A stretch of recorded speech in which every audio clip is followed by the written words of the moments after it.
Two seminal moments capture Walter Mondale's long-shot 1984 presidential bid, which I covered as a neophyte reporter for the Wall Street Journal. The first was his effect on a cavernous campus gym in the Midwest filled with cheering supporters. The place was crammed to the rafters with college students who had been raucously awaiting Mondale's arrival and were primed for excitement. The crowd applauded wildly as the former vice president strode onto a stage festooned with festive bunting and balloons. But when Mondale launched into his stump speech, he told the eager young students that not all of them would go out into the world and succeed. Many of them, he warned, would find that life could be hard, and that they might have setbacks. He predicted that some members of the audience would someday need the help of government services, and that, in the future, many would rely on Social Security.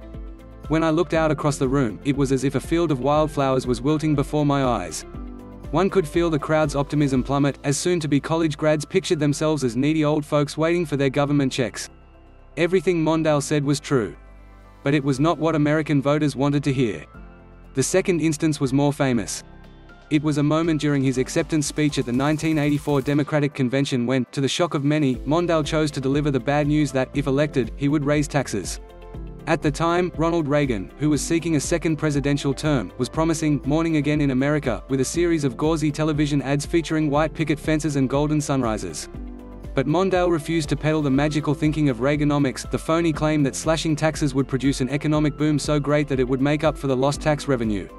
To the contrary, Mondale accurately argued, it was instead producing vast federal deficits, degraded social services, and runaway economic inequality. Rather than endorsing the ostensibly pain-free path of supply-side economics, Mondale declared that something had to be done to reduce the mounting federal deficit. Let's tell the truth. It must be done. It must be done, Mondale declared, during the most important speech of his life. Mr. Reagan will raise taxes, and so will I. He won't tell you. I just did. At the convention, there was the usual partisan boosterism, but there was also an unmistakable undertow of gloom. One Democratic pollster, Peddle, told me that night that he thought Mondale's candor was suicidal.